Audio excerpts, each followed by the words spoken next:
ఇండియాలోనే one of the largest కంపెనీస్ని build చేశారు. అంత గ్రేట్ పర్సన్. ఒక రోజు మార్నింగ్ న్యూస్ వచ్చింది, సత్యం కుంభకోణం, Satyam fraud case, Satyam computers, the biggest corporate scam in Indian history. అప్పటి వరకు business story. When it becomes a crime we get in to picture. Udumula Sudhakar Reddy, Times of India investigation editor. Panama papers లో Indian connections ఉన్నాయని trace చేశారు. Red sanders మాఫియాని track చేశారు. Russia Ukraine war live కి వెళ్లి ground లో రిపోర్ట్ చేశారు. 29 years one after another he exposed the biggest scams in India. He exposed the Satyam scam. Most of the scam happen from 2003 to 2008. Results పెంచి చూపించడం, invoices fake తయారు చేశాడు. 329 బినామీ companies. తర్వాత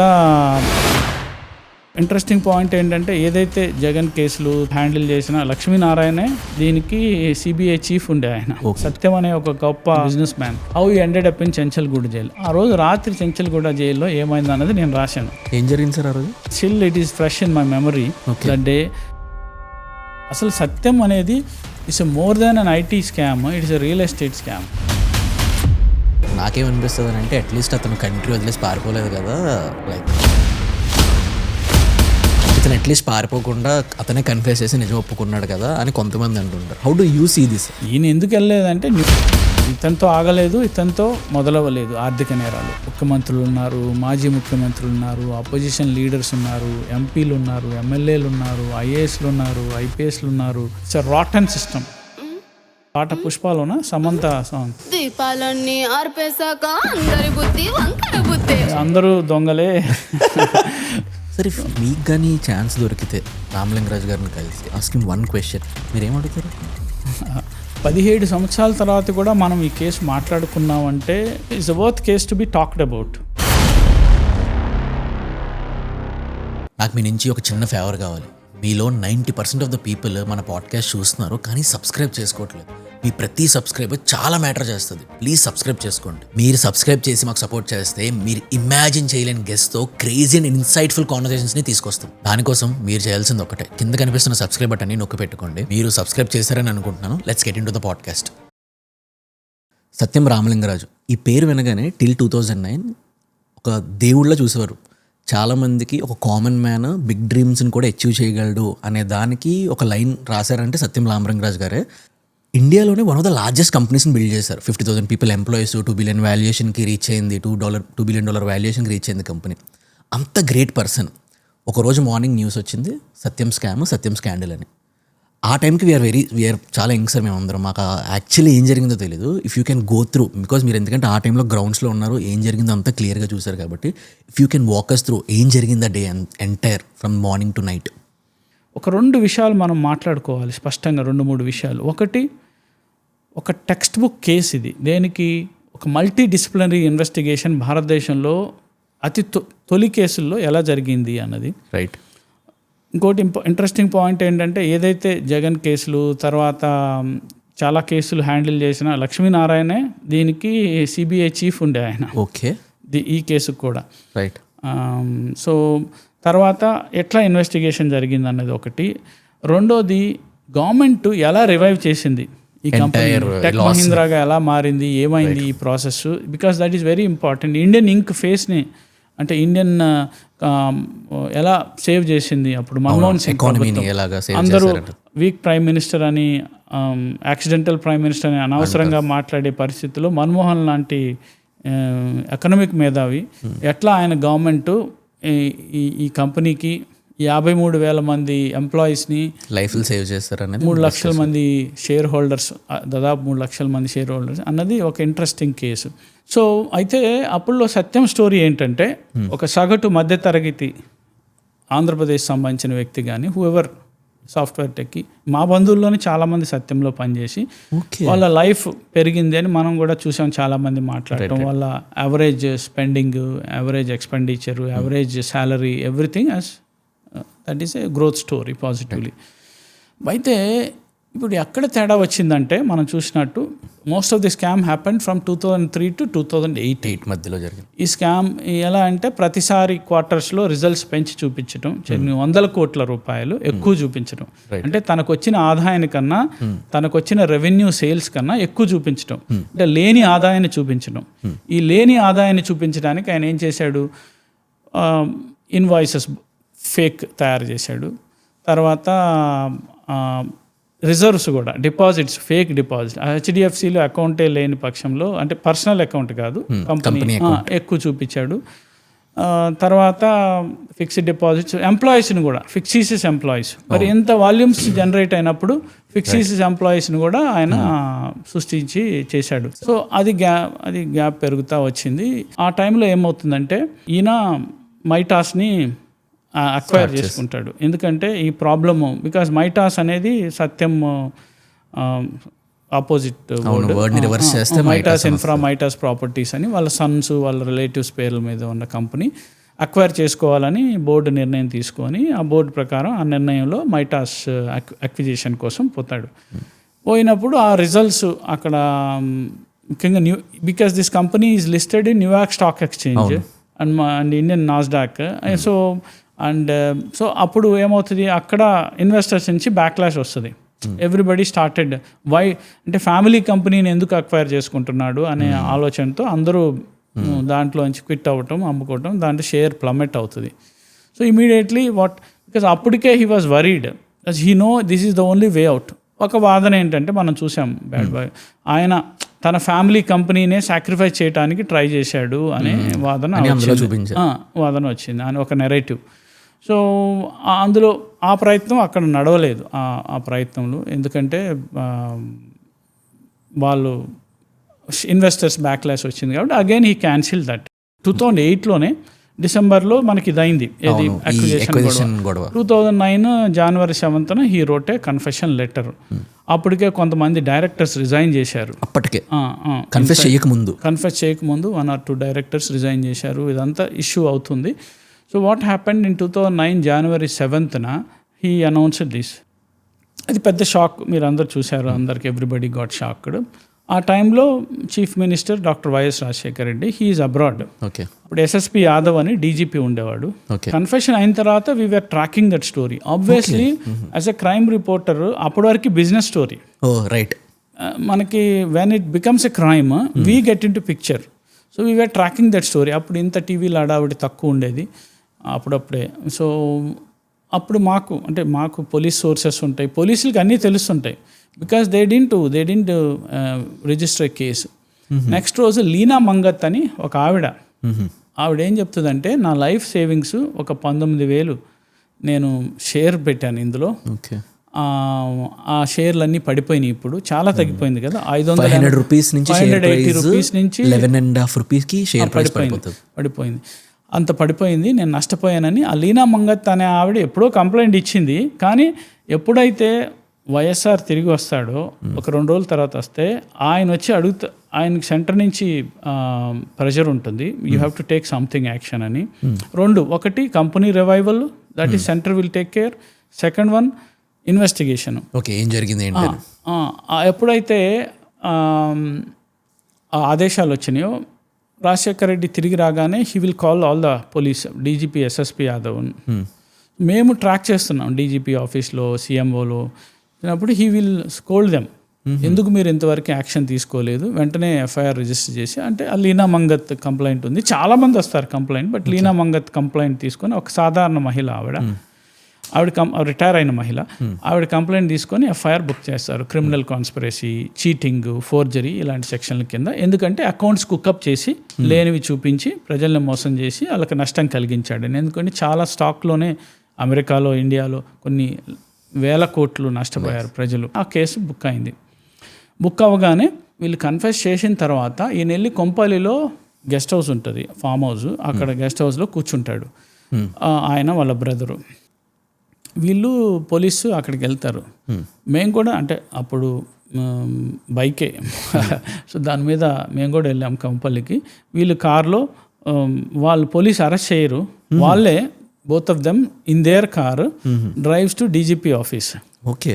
So they were shown arrest. మేము అందరం అప్పుడు DGP office చాలా crowded ఉండే, అందరూ జర్నలిస్టులు, because it is a national and international news. So అందరు అక్కడ ఇస్ ఈవినింగ్, 9th ఈవినింగ్, అంతా క్రౌడెడ్ ఉంది బాగా. 7th కదా ఆయన కన్ఫెస్ చేసింది, ఇది 9th. సో 2 days వరకు ఏం యాక్షన్ తీసుకోలేదు. ఓకే. 9th ఈవినింగ్ ఎందుకు తీసుకోలేదంటే, ఒకటి the chief minister was not in the town, 2 police haven't acted because he's a big guy, lot of influence is there, all those things. Because అప్పటికి revered కదా, ఒక Saint కదా, ఒక IT Saint లాంటి వాడు, ఒక ప్రవక్త, ఒక ఈ దేశానికి ప్లస్ ముఖ్యంగా తెలుగు రాష్ట్రాలు, అదే ఉమ్మడి ఆంధ్ర రాష్ట్రానికి ఒక ఐటీ ప్రవక్త ఆయన. బిల్ గేట్స్ ఆఫ్ ఆంధ్రప్రదేశ్ అనేవాళ్ళు. సో అలాంటిది సడన్గా ఇట్స్ బికాస్ ఇంకొకటి very important aspect I want tell you, ఎవరికి అసలు స్కామ్ ఎలా జరిగిందో అర్థం కాలేదు ఆ టైంకి. Because it's complex thing, very complex thing. Cooking up accounts ఇదంతా అర్థమయ్యేసరికి అదంతా చాలా కష్టతరమైన అంశం. ఈలోపు ప్యానిక్ అయిపోయి షేర్స్ పడిపోవటం, తర్వాత చాలామంది డైరెక్టర్లు మళ్ళా రిజైన్ చేశారు. ఈవెన్ ఐఎస్బిలో డీన్గా పనిచేశారు రామ్మోహన్ రావు గారు, ఆయన రిజైన్ చేశాడు. ఆయన ఐఎస్బికి కూడా రిజైన్ చేశాడు. బికాజ్ ఇది నా బాధ్యత, నాకు తెలియదు, చాలామందికి తెలియదు, ఎవరో ఒకరిద్దరికి తప్ప చాలామందికి ఇది ఇంత స్కామ్ అయింది, ఇది ఎంత కథ అయిందని తెలియదు దీంట్లో. సో ఆ రోజున 7th, 8th, 9th చాలామంది రిజైన్ చేశారు. ఈలోపు వీళ్ళు డ్రైవ్ చేసుకుంటూ వస్తారు. I can still it is fresh in my memory. That day వాళ్ళు అక్కడికి వచ్చినప్పుడు లోపల వస్తారు, అప్పుడు అరెస్ట్ చూపిస్తారు. అంటే it's not a surrender before police, or it can be called as a surrender, whatever. Arrest చేశారు. అయితే వాళ్ళని విఎస్కే కౌముది అని సిఐడి కేసు టేకప్ చేస్తుంది, క్రైమ్ ఇన్వెస్టిగేషన్ డిపార్ట్మెంట్. చాలా మంచి ఆఫీసర్ విఎస్కే కౌముది. ఆయన ఐజీ, శివనారాయణ అని డీజీ ఉండేవాడు. సో మాకు రెగ్యులర్గా టచ్ ఉంటుంది పోలీస్ ఆఫీసర్, దాన్నే సోర్సింగ్ అంటారు. సోర్సెస్, మనకి సోర్సెస్ ఎంత బాగుంటే అంత బాగా మనకి స్టోరీ వస్తాయి, ఇన్ఫర్మేషన్ వస్తాయి, న్యూస్ స్టోరీస్ వస్తాయి, అది క్రెడిబుల్ ఇన్ఫర్మేషన్ వస్తుంది. సో అతన్ని అరెస్ట్ చేసిన తర్వాత ఒక రోజంతా ఇంట్రాగేషన్ చేస్తారు, ఒక రోజంతా ఇన్వెస్టిగేషన్ చేస్తారు. ఆ ఇన్వెస్టిగేషన్లో మనకు తెలిసింది ఇంటర్నల్గా మీరు చాలా కఠినంగా క్వశ్చన్లు అడుగుతారు. మీరు చెప్పండి ఏం జరిగింది, బికాస్ మీరు ఎంత గొప్ప మనిషి అని మీరు ప్రొజెక్ట్ అయ్యారు, మీ పేరే సత్యం అని ఉంది, ఇలాంటి క్వశ్చన్లు అన్నీ అడుగుతారు పోలీసు. బికాస్ అయితే ఆయన చాలా వరకు మౌనంగానే ఉంటాడు. అందుకని నెక్స్ట్ రోజు నేను రాశాను is a tough nut to crack అని. ఓకే, మీరు ఆర్టికల్ రాశారు? రాశాను టఫ్ నట్ టు క్రాక్ అని, బికాస్ అది police information. Because he was not revealing anything except he said I already told whatever I have to tell in confession లెటర్లో. Very smart. So he will not reveal anything. So అప్పుడేమవుద్దంటే రాత్రి మారేడ్పల్లిలో, because ఈ కోర్టులో 24 గంటల లోపు produce చేయాలి arrest అయిన తర్వాత. ఓకే, ఆ రోజు రాత్రి మారేడ్పల్లిలో జడ్జి ఇంటి ముందు, జడ్జి క్వార్టర్స్ మారేడ్పల్లిలో ఉంటాయి. ఈ హై ప్రొఫైల్ కేసులన్నీ మేము చూసినప్పుడు ఎండెడ్ అప్ ఇన్ జడ్జి క్వార్టర్స్లో. బికాస్ రాత్రి 24 అవర్స్లో ప్రొడ్యూస్ చేయాలి. ఏమాత్రం తేడా వచ్చినా 24 అవర్స్ బియాండ్ దాటితే వాళ్ళు కేసు వేయచ్చు.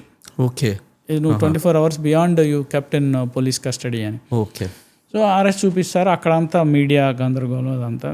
నెక్స్ట్ రోజు I have return story with my byline finally Raju brothers arrested అని. అక్కడి నుంచి ఆయన్ని కోర్టుకి షిఫ్ట్ చేస్తారు. కోర్టు జ్యుడిషియల్ రిమాండ్ అంటారు, జైలుకి పంపుతుంది, చెంచల్గూడ ప్రిజన్. జ్యుడిషియల్ రిమాండ్ అంటే ప్రిజన్కి పంపడం. చెంచల్గూడ ప్రిజన్ అంటే పాత, ఇప్పుడు అక్కడ ఇట్స్ ఎ వెరీ, అంటే ఒక దురాశతో ఉన్న ఒక గొప్ప సత్యం అనే ఒక గొప్ప ఆంటర్ప్రెన్యూర్, లేకపోతే is industrialist, business man. How you ended up in Chanchalguda jail. అయితే ఒక ఆసక్తికరమైన విషయం, ఆ రోజు రాత్రి చెంచల్గూడ జైల్లో ఏమైంది అన్నది నేను రాశాను. Raju is a C class prisoner అని. ఏం జరిగింది సార్ ఆ రోజు? ఏమవుతుంది, ఇప్పుడు లేట్ వెళ్తారు, మామూలుగా అడ్మిషన్ బ్లాక్ అని ఉంటుంది. ఈ లేట్ ఈవినింగ్ వెళ్ళిన వాళ్ళకి ఈ అడ్మిషన్ బ్లాక్లో పెడతారు. అంటే సపరేట్ బ్యారాక్స్లోకి షిఫ్ట్ అవ్వకుండా వీళ్ళు రిమాండ్ ప్రిజనర్స్ అడ్మిషన్ బ్లాక్లో పెట్టినప్పుడు ఆయనతో పాటు 30 మంది ఉంటారు ఆ బ్యారాక్లో. అంటే పెద్ద రూమ్ ఉంటుంది, అందులో 30 మంది అందరూ పెట్టి థీఫ్స్. ఓకే, చిన్న దొంగతనాలు, జేబు దొంగలు, రాబర్స్. ఆయనకు ఒక కప్పుకోవడానికి ఒక దుప్పట, చిన్న దిండు ఇస్తారు. అంటే బిల్ గేట్స్ పక్కన కూర్చొని, చంద్రబాబు నాయుడు పక్కన కూర్చొని, బిల్ క్లింటన్ పక్కన కూర్చొని, వైఎస్ఆర్తో పాటు వాళ్ళు, ఇంత వ్యక్తి ఒక సాధారణ బెరెక్లో ఒక జేబు దొంగలతో గడపాల్సి వచ్చింది ఆ రాత్రి. So he is consider as an ordinary man when you go to jail. Right. So తర్వాత పోలీస్ కస్టడీకి వాళ్ళు అడుగుతారు, బెయిల్ కోసం వీళ్ళు అడుగుతారు. సో 32 months నడుస్తుంది జైల్లోనే. అయితే ఆ సాగా జైల్లో చెంచల్ రిమాండ్ ప్రిజనర్గా ఉంటాడు. తర్వాత బెయిల్ వస్తుంది. ఫిబ్రవరిలో ప్రభుత్వం, కేంద్ర ప్రభుత్వం సిఐడి చాలా మంచి ఇన్వెస్టిగేషన్ చేసి ఇనీషియల్గా అన్ని రికార్డ్స్ చెప్పేస్తుంది, ఎక్కడెక్కడో ఉన్న సర్వర్లు, మల్టీ డిసిప్లినరీ. ఈలోపు సీరియస్ ఫ్రాడ్ ఇన్వెస్టిగేషన్ ఆఫీస్ వాళ్ళు రంగంలో దిగుతారు. రైట్. వాళ్ళు ఏంటంటే కంపెనీ లా వైలేషన్స్ చూస్తారు. సీరియస్ ఫ్రాడ్ ఇన్వెస్టిగేషన్ SFI అంటారు. February 2nd central CBI case ఇస్తుంది. అప్పుడు మన జేడి లక్ష్మీనారాయణ అలియాస్ వివి లక్ష్మీనారాయణ ఆధ్వర్యంలో టీము, వెంకటేష్ అని ఉంటారు, ఆయన వై కృష్ణ అని, వీళ్ళందరూ రంగంలో దిగి వాళ్ళు కేసు టేకప్ చేస్తారు. సిబిఐ కేసు టేకప్ చేశాక రిజిస్టర్ FIR చేసి దే విల్ ఇన్వెస్టిగేట్. ఇక్కడ మేజర్గా ఏమవుతుందంటే, ఒకటి నీకు వేరు కంట్రీస్లో నుంచి ఇన్ఫర్మేషన్ తీసుకురావాలి. ఈ మొత్తం బికాస్ ఈ maintain 2 separate books. Okay. So forensic investigation చేయాలి. GQD అని CFSL అంటారు, వాళ్ళ నుంచి కొంతమంది ఎక్స్పర్ట్స్ని తెచ్చి ఆ కంప్యూటర్స్ అన్ని సీజ్ చేసి, అది CIDA చేస్తుంది. దాన్ని ఫర్దర్గా CBI దాన్ని టేకప్ చేస్తుంది, మల్టీ డిసిప్లినరీ టీమ్ ఫామ్ చేసినప్పుడు. అయితే ఇక్కడ ఒక ఆసక్తికరమైన విషయం జరుగుతుంది. వీళ్ళు కోర్టు ప్రొసీడింగ్ జరుగుతున్న సత్యం అంటే నిజం చెప్పడానికి ఆయన సత్యం అని అతనే కన్ఫ్యూజ్ చేశారు కూడా, మొత్తం అంతా నేనే చేశానని చెప్పి ఒక మెయిల్ పెట్టారు. మొత్తం చెప్పలేదు అందులో. ఇంకొకటి ఏంటంటే, తన ఎంటిటీస్ ఏదైతే షేర్స్ ఉన్నాయో అవి షేర్స్ అన్నీ మోటగేజ్ చేసో లేకపోతే సెల్ చేసో ఈ 329 బినామీ సూట్ కేస్ కంపెనీస్ కానీ డిఫరెంట్ కంపెనీస్ SRSR హోల్డింగ్స్ అనే దాని పేరుతో ఈ కంపెనీస్ అన్నీ ఫ్లోట్ చేస్తాడు. అందులో నేను చాలా ఇన్వెస్టిగేట్ చేసి ఈ కంపెనీస్కి వెళ్ళి ఫిజికల్ అడ్రస్కి వెళ్ళినప్పుడు ఒక 100 కంపెనీలు ఒక అడ్రస్లో ఉంటాయి, ఒక 50 కంపెనీలు ఒక చట్టం ప్రకారం 20 కంపెనీలే రిజిస్టర్ అవ్వాలి. సో ఇవన్నీ మేము చేసాం. అగ్రో ఫార్మ్స్ అని, అదని ఇదని, అగ్రికల్చర్ ల్యాండ్ హోల్డింగ్, దాని పేరు మీద 100 ఎకరాల హోల్డింగ్స్.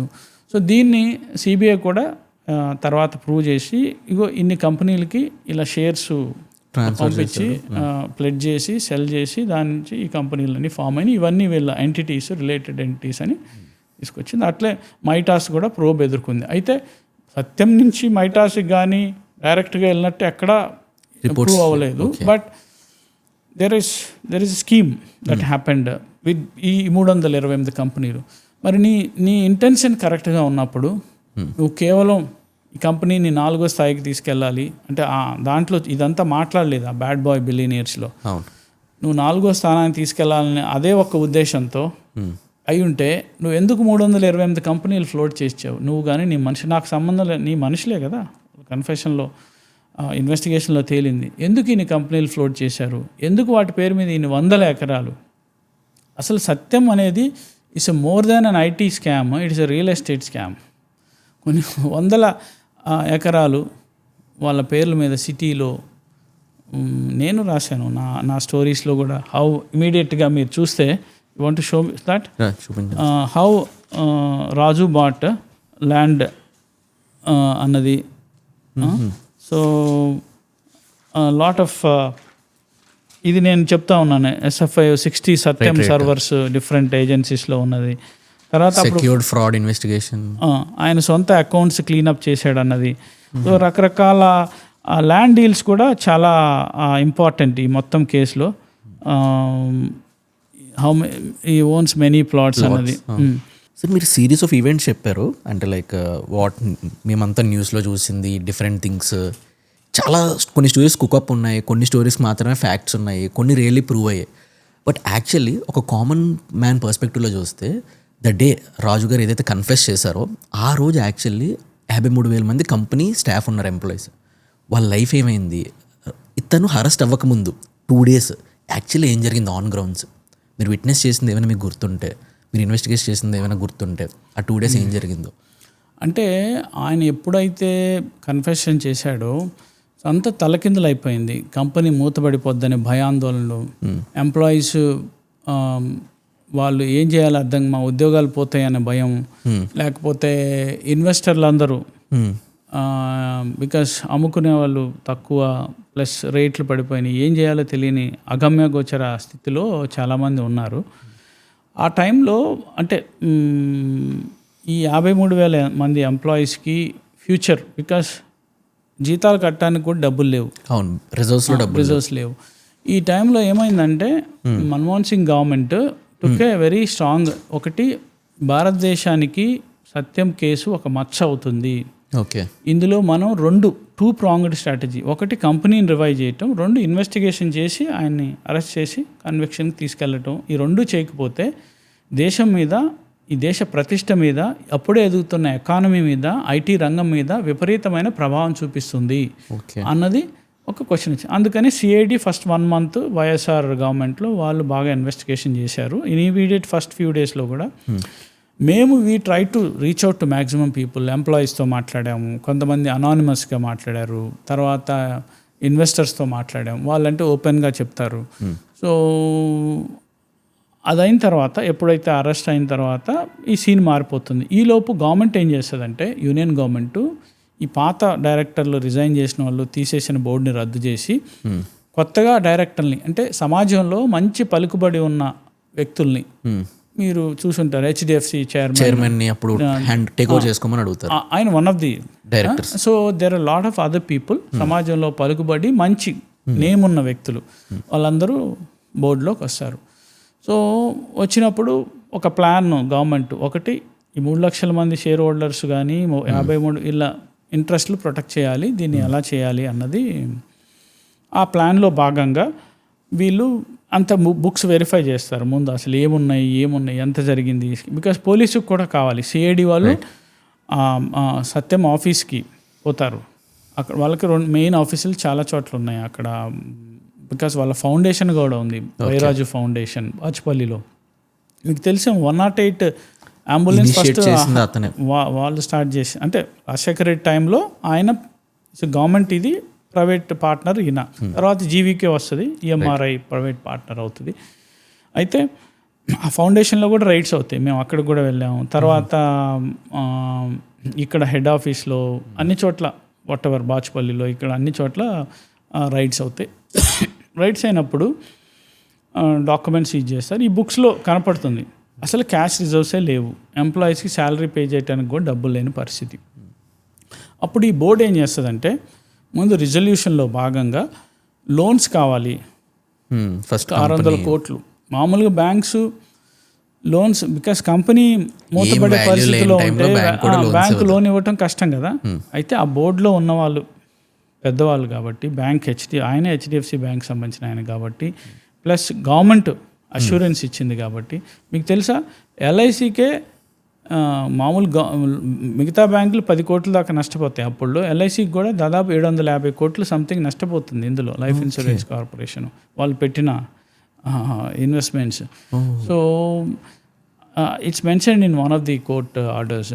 సో వాట్ హ్యాపెన్, అప్పుడు 600 కోట్లు బ్యాంకుల నుంచి రుణాలు వస్తాయి, అయినా కానీ సరిపోదు, ఒక 1000 crores ఇన్ఫ్యూజ్ చేస్తే తప్ప ఈక్విటీ ప్రైవేట్ కంపెనీ నిలబెట్టలేమనుకున్నప్పుడు గవర్నమెంట్ అప్రూవ్ చేస్తుంది 1000 crore. కాకపోతే 1750 crore సంథింగ్ ఉన్న వాల్యూ ఉన్న కంపెనీ వచ్చి దీంట్లో చేయాలి అన్నప్పుడు బిడ్స్ కాల్ ఫర్ చేస్తారు. కాల్ ఫర్ చేసినప్పుడు చాలా క్విక్గా అయిపోతుంది ఇదంతా ప్రాసెస్. బిడ్స్ కాల్ ఫర్ ఈ టెక్ మహీంద్రా, ఆనంద్ మహీంద్రా గ్రూపు ఏం చేస్తుందంటే, వెంచర్ బే కన్సల్టెన్సీ అని వాళ్ళ సబ్సిడరీ కంపెనీ ఉంటుంది.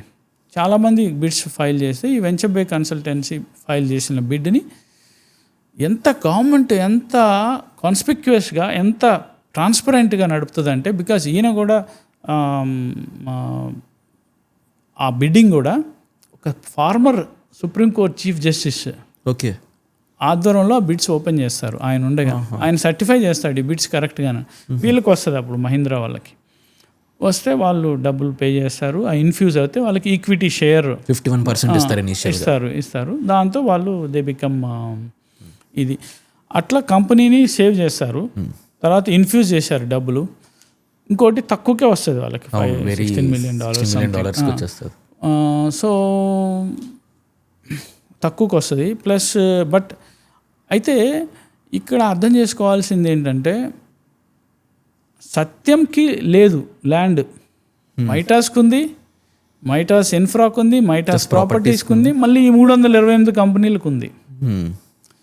బట్ సత్యంకి ఏంటంటే రావాల్సిన రిసీవబుల్స్ ఉన్నాయి. డిఫరెంట్ కంట్రీస్లో చాలా పెద్ద పెద్ద క్లయింట్లు ఉన్నారు, వాళ్ళ నుంచి రిసీవబుల్స్ ఉన్నాయి, ప్లస్ ఎంప్లాయీస్ ఉన్నారు, హ్యూమన్ కెపాసిటీ ఉంది, plus they can do the generate income.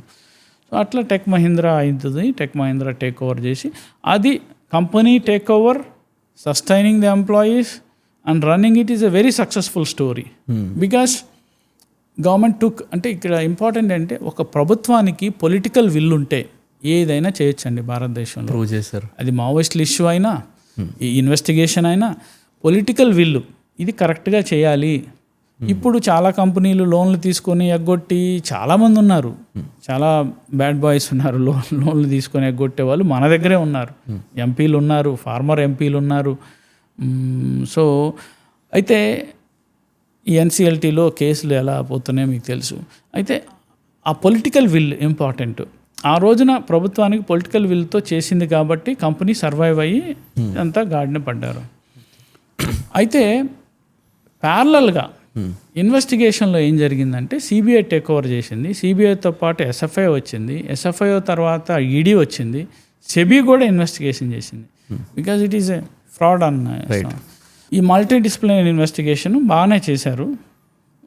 చివరికి వచ్చేసరికి ట్రయల్ డ్రాగాన్ అయింది. ఇందులో ఒక ఆసక్తికరమైన విషయం పాలిగ్రాఫ్ టెస్ట్ ఇతనికి పెట్టారా? దానికి సంబంధించి ఏమవుతుందంటే కోర్టు మీకు తెలుసు, ఎవరైనా తప్పు చేస్తే సత్యం మాట్లాడకపోతే అతను సత్యం మాట్లాడుతున్నాడా నిజం మాట్లాడుతున్నా అని తెలుసుకోవటానికి పాలిగ్రాఫ్ టెస్ట్, లై డిటెక్టర్. మీరు ఒక సినిమాలో చూస్తారు, అలీ ఉంటాడు, అవును, ఆలీ బ్రహ్మానందం గారు అరుస్తూ ఉంటాడు కదా. యాక్చువల్ అలా జరగదు. లై డిటెక్ట్ టెస్ట్ ఏంటంటే క్యూస్ ఇస్తారు. అంటే మీకు ఒక బొమ్మ చూపిస్తారు, మీరు ఒక మర్డర్ చేశారనుకోండి, ఒక బొమ్మ చూపిస్తారు, కత్తి, ఆ మర్డర్ వాడిని చూడగానే మీ బాడీలో ఎట్లా హార్మోన్స్ కానీ మీ బాడీలో బీపీ కానీ అన్నీ ఎలా రియాక్ట్ అవుతున్నాయి, మీ హార్ట్ బీటు ఇవన్నీ ఈసీజీ లాంటి అన్నీ చూసి అది గ్రాఫ్ గీస్తుంటుంది. ఓకే, నార్మల్ తీసుకుంటారు, నార్మల్గా ఎలా ఉంది, వంశీ బాడీ పారామీటర్స్ నార్మల్గా ఎలా ఉన్నాయి, ఆ హత్యకు సంబంధించిన కత్తి చూపించినప్పుడు ఎలా మారుతున్నాయి. ఓకే, దాన్ని బట్టి ఫైండ్ అవుట్ చేస్తారు. నీకు ఇది తెలుసా అని అడుగుతారు. నాకు తెలీదు అన్నప్పుడు, నాకు తెలుసు అన్నప్పుడు ఎలా ఉంది, నాకు తెలుసు అంటే you will not be feeling tense. దాని ప్రకారం polygraph test, lie detect test అదేమి ఎస్ఆర్ నో అని అరవదు, మనమే చెప్పాలి క్యూ తీసుకుని. అది ఎస్ఆర్ నోనే, ఇంకేం అడగరు. సో అంటే క్యూ, అది పాలిగ్రాఫ్ టెస్ట్. తర్వాత అది ప్రూవెన్ చాలా కేసుల్లో చేశారు. తర్వాత బ్రెయిన్ మ్యాపింగ్ టెస్ట్ అని ఉంటుంది. బ్రెయిన్ మ్యాపింగ్ టెస్ట్ అంటే ఈ బ్రెయిన్కి ఈసీజీలు పెట్టి ఈ బ్రెయిన్ ఎలా రియాక్ట్ అవుతుంది, దాని నుంచి వేవ్స్ మనకి F300 టెస్ట్ అని కూడా అంటారు. తర్వాత నార్కో అనాలిసిస్ టెస్ట్ అని ఇంకోటి ఉంది. నార్కో అనాలిసిస్ అంటే బాడీకి సోడియం పెంటథోలేట్ అనే ఒక కెమికల్ ఎక్కించి అది మత్తులోకి వెళ్ళిపోతాం. ఇది తాగినోడు నిజం చెప్తాడని సామెత ఉంది కదా, అట్లా ఆ మత్తులో నిజం చెప్తారనేది నార్కో. కానీ ఈయనకి అడిగింది ఏంటంటే అప్పుడు ఒక పిటిషన్ వేస్తుంది సిబిఐ కోర్టులో, మ్యాజిస్ట్రేట్ కోర్టులో, సిబిఐ కోర్టులో. సత్యం రామలింగరాజు ఏం మాట్లాడట్లేదు, ఏమి చెప్పట్లేదు, అతన్ని మేము లై డిటెక్టర్ టెస్ట్ చేస్తాం, దాన్నే పాలిగ్రాఫ్ టెస్ట్ అది చేస్తాము, ప్లస్ బ్రెయిన్ మ్యాపింగ్ టెస్ట్ చేస్తాం, మాకు అనుమతి ఇవ్వండి అని అంటే, ఎందుకంటే ఇతను ఏం చెప్పట్లేదు ఈ టెస్ట్. ఇతను అపోజ్ చేస్తాడు. ఇతను లాయర్, అట్లా అతను లాయర్ అంటే he speaking on behalf of his client. So they will go and tell court, no ఇది కరెక్ట్ కాదు, ఈజ్ నాట్ రైట్, ఇది violation of fundamental rights, I have right to remain silence అంటే అని అన్నప్పుడు court దాన్ని తీసేసి court will grant permission to conduct polygraph and and brain mapping test. Court permission ఇస్తుంది CBI court, special court. But ఇతను వెళ్ళి మళ్ళీ హైకోర్టులో కేసేస్తాడు, చేయొద్దని. ఓకే, నేను రాను, నాకు ఇష్టం లేదు. హైకోర్టులో కేసేస్తాడు.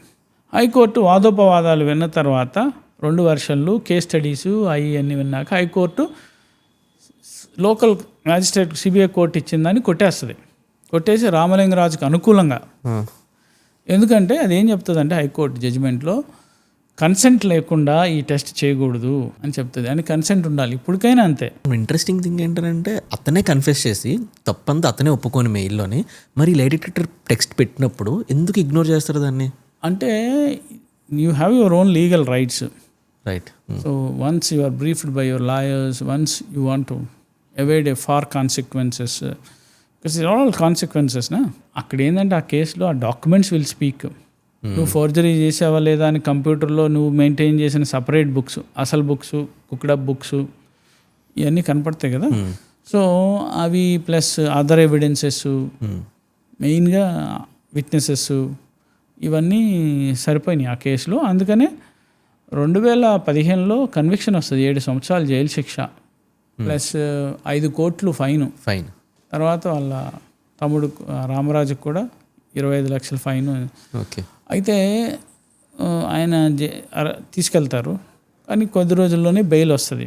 వన్ థింగ్ ఏంటంటే అతను మెయిల్లో కన్ఫెస్ చేసింది ఏమనంటే it was like riding a tiger not knowing how to get out of without being eaten అని. ఆ లైన్ వినగానే దట్ ఇట్ సెల్ఫ్ ప్రొజెక్ట్స్, ఆ లైన్ వినగానే నేను మంచోడిని అనేలానే ఆ లైన్ కనిపిస్తుంది. అంటే లైక్ నేను తెలియక తప్పు చేశాను, ఇప్పుడు దాన్ని ఏం చేయాలో నాకు అర్థం కావట్లేదు, ఒక ఇన్నోసెన్స్ కనిపిస్తుంది ఆ లైన్లోనే. అదే లైన్ తీసుకొని నెట్ఫ్లిక్స్ సిరీస్ తీశారు.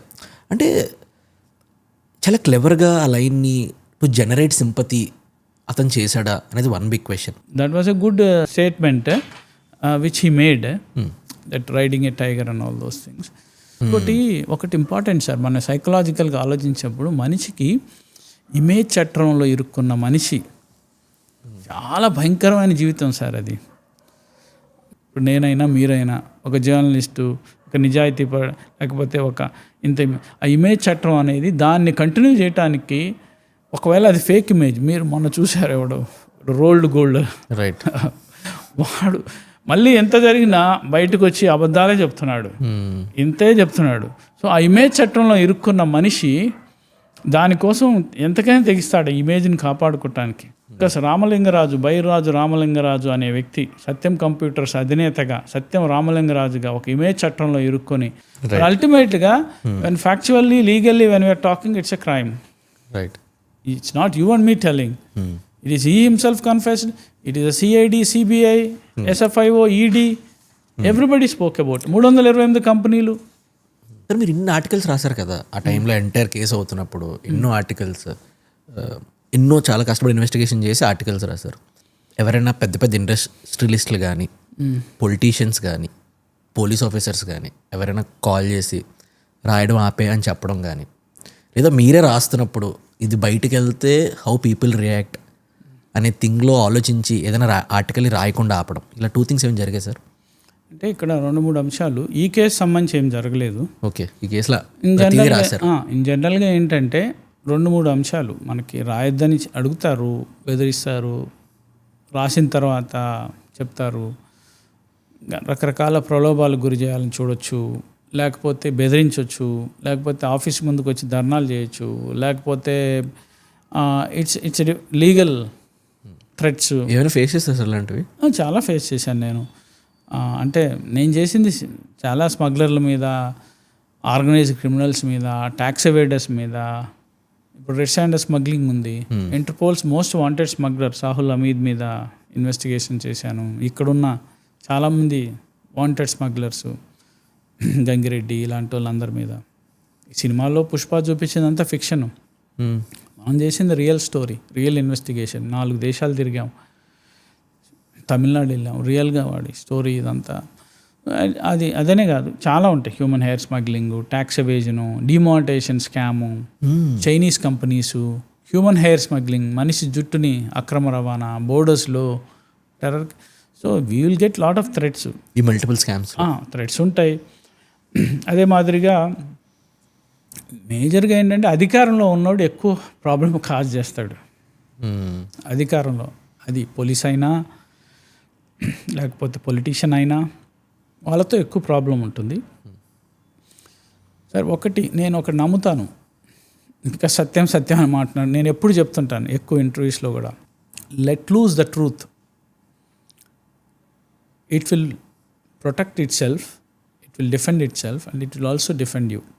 ఒక నిజానికి ఉన్న సంఖ్యలు తెంచిన రోజున అది ఒక పులిలాగా దాన్ని ప్రొటెక్ట్ చేసుకుంటుంది, మనల్ని ప్రొటెక్ట్ చేస్తుంది. నన్ను కాపాడింది నిజం మాత్రమే, ఏ మ్యాలిఫైడ్ ఇంటెన్షన్ లేకుండా. ఇప్పుడు ఇందులో కూడా మనకి ఏం మ్యాలిఫైడ్ ఇంటెన్షన్ లేదు, నిజం, వాస్తవాలు. వాస్తవాలు మాట్లాడుకున్న రోజు ఏ దురుద్దేశం లేకుండా పబ్లిక్ ఇంట్రెస్ట్ ఉండాలి, ప్రజలకు సంబంధించిన అంశమై ఉండాలి. ప్రజలకు సంబంధమైన అంశము, మనకి ఏ ఇంటెన్షన్ లేకుండా ఏ తప్పు చేయకుండా నిజం చెప్పిన రోజున ఆ నిజానికి ఎప్పుడైనా సంఖ్యలు తెంచాల్సిందే సార్. ఆ నిజం బయటికి రావాల్సిందే. 2009 జనవరి 7th నిజానికి సంఖ్యలు ఆయనే తెంచాడు. తర్వాత ఏజెన్సీస్ తెంచాయి, మా లాంటి జర్నలిస్టులు స్కూప్స్ లేకపోతే ఎక్స్ట్రా ఇన్వెస్టిగేషన్ చేసి దానికి ఎడిషన్స్గా మేము, తర్వాత కోర్టులు కన్విక్ట్ చేసాయి. సరే ఇప్పుడు ఆయన పోరాడుతున్నాడు, రేపు హైకోర్టు ఆయన్ని నిర్దోషి అని చెప్పొచ్చు, మనకు తెలియదు. We will have to see higher courts, we don't know, it wait and see what happens. So ఒకటి, మనం యాజ్ ఎ జర్నలిస్ట్ మనం నివేదికలకు మాత్రం, రిపోర్టర్స్ మాత్రమే, మనం జడ్జిలు కాదు. మనం ఉన్న వాస్తవాలని చెప్పగలగాలి. రైట్. సో అది నేను నమ్ముతాను. అందుకనే ఉన్న పరమ కిరాతకుడనో ఇంకొకటనో ఇలాంటి వర్డ్స్ ఎక్కువ వాడము. సో వాట్ ఐ ఫీల్, నన్ను కాపాడింది ఇన్ని సంవత్సరాలు, నేను ఇబ్బందులు ఎదుర్కొన్నా, చాలా ఇబ్బందులు. అది మనం మళ్ళీ మాట్లాడచ్చు ఎప్పుడైనా కేస్ వైజ్గా. డ్రగ్ డార్క్ వెబ్లో సుపారీలు పాస్ చేసిన రోజులు ఉన్నాయి మీ మీద, బిట్ కాయిన్స్. సో ఇలాంటివి. అయితే what I'm trying to tell you is, ఒకటి ఇది చాలా ఓల్డ్ కేసు, అందుకని నేను I don't remember much of the things, but today I pulled out those things. But ఒకటి సార్, ఇతనితో ఆగలేదు, ఇతనితో మొదలవ్వలేదు ఆర్థిక నేరాలు. There are lot of people who did, I covered. ముఖ్యమంత్రులు ఉన్నారు, మాజీ ముఖ్యమంత్రులు ఉన్నారు, అపోజిషన్ లీడర్స్ ఉన్నారు, ఎంపీలు ఉన్నారు, ఎమ్మెల్యేలు ఉన్నారు, ఐఏఎస్లు ఉన్నారు, ఐపీఎస్లు ఉన్నారు, డిఫరెంట్ ఇండస్ట్రియలిస్టులు ఉన్నారు, ట్యాక్స్ అవి మొత్తం. It's a rotten system, everything is a bloody scam. So దాని తర్వాత సత్యం తర్వాత ఎన్నో స్కామ్స్ అయినాయి, అంతకన్నా పెద్ద స్కామ్స్ అయినాయి, అంతకన్నా భయంకరమైన స్కామ్స్ అయినాయి. సో కొన్ని ఇంకా అన్నీ ఇప్పుడు రాజకీయ ఓరియంటెడ్ ఇన్వెస్టిగేషన్స్ నడుస్తున్నాయి, పొలిటికల్గా టార్గెట్ చేయాలి అనే ఇన్వెస్టిగేషన్స్ నడుస్తున్నాయి. అంటే మనవాడు దొంగతనం చేసినా పర్లేదు అన్న ఇన్వెస్టిగేషన్స్ ఎక్కువ మనకు కనపడుతున్నాయి. Right. So at doesn't mean opposition leader right అని చెప్పట్లేదు నేను. సో దిస్ అయితే ఎవరికైనా ఒక నిజాయితీగా పనిచేసే పోలీస్ అధికారికి కూడా ప్రాబ్లమ్స్ ఉంటాయి. రైట్. అట్లే ఒక నిజాయితీగా పనిచేసే ఒక స్వీపర్కి కూడా ప్రాబ్లం ఉంటుంది. సమాజంలో ఉన్న అవినీతిని, రుగ్మతని స్వీప్ చేసే మనకి వార్తల ద్వారా, so it is a very difficult time. Particularly పరిశోధనాత్మక journalism is a dying art, investigative journalism is a dying art. So దాన్ని చాలా కష్టతరమైన రోజులు ఇవి. Despite we can talk a lot about that. Right. Yeah. Sir ఇప్పుడు entire Ramalinga Raju గారి case చూస్తే ఈ బ్యాడ్ బాయ్స్ బిలియనర్స్ రిలీజ్ అవ్వడం కూడా చాలా అతను డిలే చేయించాడు. దాని మీద కోర్టులో కేసు వేశారు. ఏమనంటే అందులో ఉన్నదంతా కూడా నిజం కాదు, నన్ను కొంచెం రాంగ్గా పోర్ట్రే చేస్తున్నట్టు అందులో ఉందని చెప్పేసి అతను కోర్టులో కేసు వేస్తే చాలా రోజుల తర్వాత అది మేబీ చేంజెస్ జరిగాయో లేదో నాకు క్లియర్గా తెలియదు. లాస్ట్ ఇయర్ మొన్న డిసెంబర్ ఎండ్లోని ఆ సిరీస్ రిలీజ్ అయింది. సో ఇలా కేసు వేయడం కూడా అంటే లైక్ అతని ఇంటర్వెన్షన్ లేకుండా అయితే అతని గురించి కానీ అతను ఎంటైర్ వాట్ ఈస్ ట్రూత్ అనేది ఎవరు తెలుసుకోలేరు. ఈవెన్ ఒక డాక్యుమెంటరీ తీసే ముందు కూడా చాలా రీసెర్చ్ చేస్తారు, వాళ్ళు కలుస్తుంటారు, ఎంటైర్ థింగ్ తెలుస్తుంటుంది, ఎంటైర్ నెరేటివ్ బయటకు వచ్చింది అంత డీటెయిల్గా అంటే ఎవరొకరు క్లియర్గా మొత్తం థింగ్ని చెప్పుంటారు.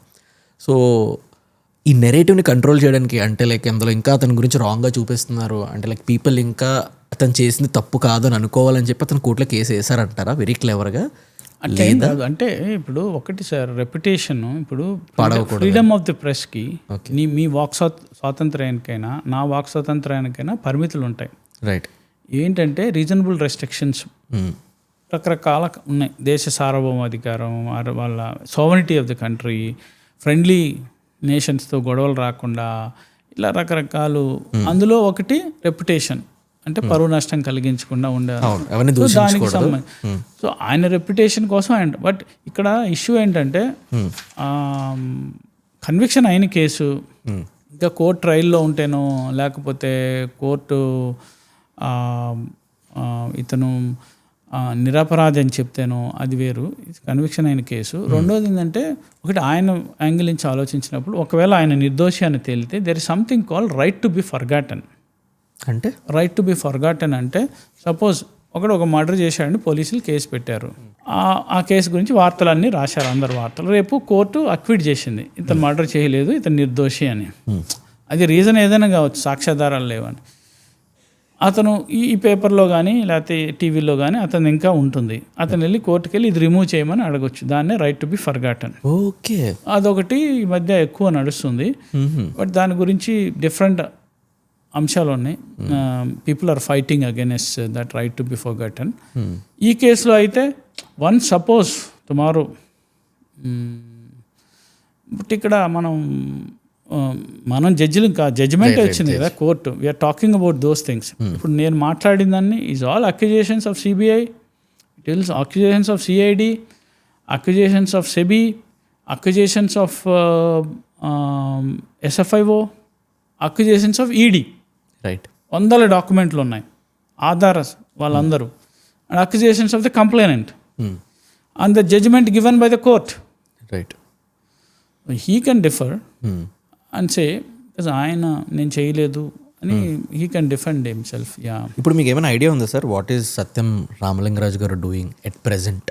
అయితే ఆఫ్టర్ 2015 ఏం చేశారు అతను? I think he started certain companies.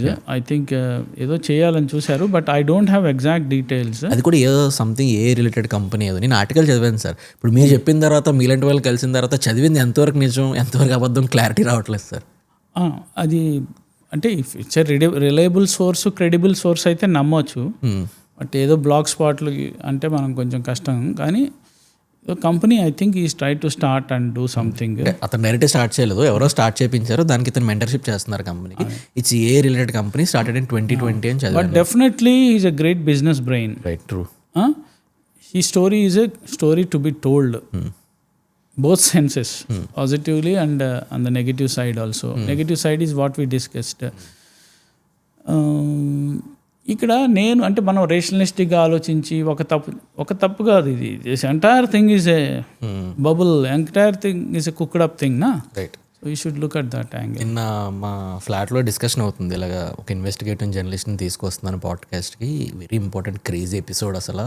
ఇప్పుడు వచ్చి ఈ స్పెసిఫిక్ టాపిక్ మీద పెద్దగా లేదు ఇన్ఫర్మేషన్, అతను తీసుకొస్తున్నాను. ఎవర్ డిస్కషన్ అసలు యాక్చువల్లీ ఏం జరిగింది అంతా మాట్లాడుతుంటే one of our friend is saying, అరే నాకేమనిపిస్తుంది అని అంటే అట్లీస్ట్ అతను కంట్రీ వదిలేసి పారిపోలేదు కదా, లైక్ సమ్ వన్ పారిపోయాడు. ఇఫ్ ఈజ్ రియల్లీ చేసుంటే అతను పారిపోకపోదును. అతను ఇప్పుడు పారిపోయి ఒక రీసెంట్ పాడ్కాస్ట్లో నేను ఏం చేయలేదు, నేను మంచోని అని చెప్పాడు. ఎంటైర్ కంట్రీ నమ్మింది అతను ఏదైతే చేశాడో తప్పు కదని. బట్ కొంతమంది ఏమంటారంటే నువ్వు నిజంగా తప్పు చేస్తే పారిపోవడం ఎందుకని కొంతమంది అంటారు.